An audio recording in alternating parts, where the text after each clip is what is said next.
এখানে বলি ওনাকে আটকের বিষয়টা সঠিক নয়। এখানে একটা তথ্য যাচাই বাছাইয়ের জন্য ওনাকে আনা হয়েছিল একটা জায়গায়, একটা খুব সংবেদনশীল একটা বিষয়ে। ওনার ফোন নাম্বারটা ব্যবহার করেছিল কে বা কারা, এগুলো আমরা আমাদের দৃষ্টিতে আসে এবং এটা তদন্তের এক পর্যায়ে ওনার এই বিষয়গুলো যাচাই বাছাই করার জন্য আনা হয়েছিল। পরবর্তীতে সকালবেলা তাকে তার বাসায় পৌঁছে দেওয়া হচ্ছে।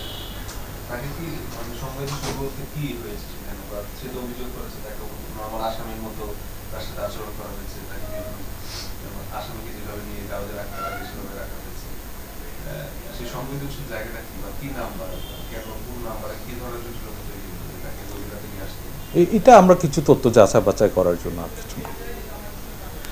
ভুক্তভোগীর অভিযোগ হচ্ছে যে আজকে একটা প্রেস ব্রিফিং ছিল ঢাকা রিপোর্টার্স ইউনিটিতে, ওই প্রেস ব্রিফিংটা যাতে না হয় এই জন্য একটা পক্ষ এই ধরনের ঘটনায় বিবৃতি বের করে দিয়েছে। এটা আমার জানা নেই।